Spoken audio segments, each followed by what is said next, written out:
Hello viewers, আসসালামু আলাইকুম ওয়া রাহমাতুল্লাহি ওয়া বারাকাতুহু।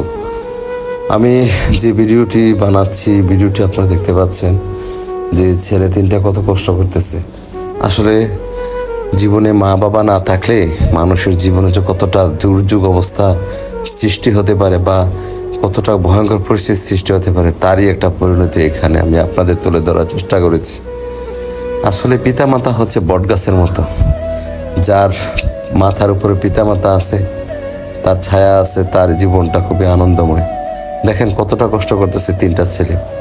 আমি জিজ্ঞাসা করেছিলাম যে তাদের রোজ কত, তারা আমাকে জানালো যে তাদের নাকি 600 টাকা রোজ।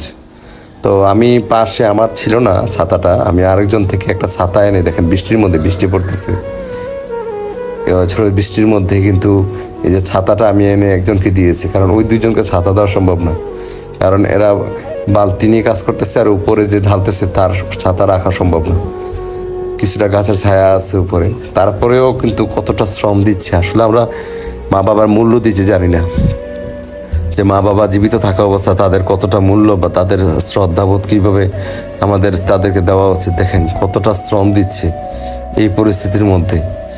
তো তারা আসলে সরকারি কাজই করতেছিল একরকম। তো আমি তাদের ভিডিওটা এই জন্য বানিয়েছি যে যারা পিতামাতা নেই, যারা পিতামাতাকে সম্মান করেন নাই, বা যারা পিতামাতা আছে, যারা সম্প্রীতি পিতামাতাকে পেয়েও যারা পিতামাতাকে যথাযথ পরিমাণে শ্রদ্ধা করতে পারতেছেন না, তাদের উদ্দেশ্যে ভিডিওটা বানানো যে আপনারা পিতামাতাকে শ্রদ্ধা করুন, সম্মান করুন, দেখবেন জীবনে একদিন আপনি সফল হবেন। আর যাদের পিতামাতা, দেখেন পিতামাতা নেই, এই ছেলেগুলি অল্প বয়স্ক, এত কিন্তু বয়স নেই ছেলে তিনোটার, অল্প বয়স্ক ছেলেগুলো দেখেন কতটা শ্রম দিচ্ছে, কতটা কষ্ট করতেছে, যেখানে তার এই সময়ে ভালো একটা পজিশনে থাকা উচিত। আর তাছাড়া আমি সরকারের বিভিন্ন, আমার এই ভিডিওটা যদি কোনো সরকারি কোনো কর্মকর্তা বা সরকারি কোনো ভালো মানুষ যার ক্ষমতা আছে, এরকম ক্ষমতাবান কোনো কেউ যদি দেখে থাকেন, আমি বলবো আসলে আমাদের প্রত্যেকেরই শ্রম কাজ শেখা উচিত। আমাদের এই যে পাঠ্যপুস্তক বইয়ের পাশাপাশি আমাদের কারিগরি শিক্ষার উপরে গুরুত্ব দেওয়া উচিত। আমি এর আগে কয়েকটা ভিডিও বানিয়েছিলাম কারিগরি শিক্ষার জন্য। আমাদের প্রত্যেকেরই কারিগরি শিক্ষার উপর জোরদার অবস্থান নেওয়া উচিত, এবং এই কারিগরি শিক্ষার মধ্যে দিয়ে দেখেন কতটা কষ্ট তাদের, এই বৃষ্টির মধ্যে কাজ করতেছে। এই কারিগরি শিক্ষার মধ্য দিয়ে আমরা কিন্তু দেশ ও নাগরিককে সচেতনতার মধ্য দিয়ে তাদেরকে কাজ শিখে স্বাবলম্বী করতে পারবো। এবং বিদেশ, আসলে আমরা কিন্তু অনেকে কাজ না শিখেই বিদেশ চলে যাই।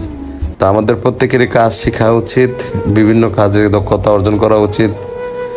এই বলে আজকে আমি এখানে বিদায় নিব। তো ভালো থাকবেন, সুস্থ থাকবেন, আপনাদের সকলের সর্বাঙ্গে মঙ্গল কামনা করি। তো কারিগরি শিক্ষার উপরে সকলেই জোর নজরদারি দেওয়া উচিত এবং এই শিক্ষাটা গ্রহণ করা উচিত। ভালো থাকেন, সুস্থ থাকেন, আসসালামু আলাইকুম।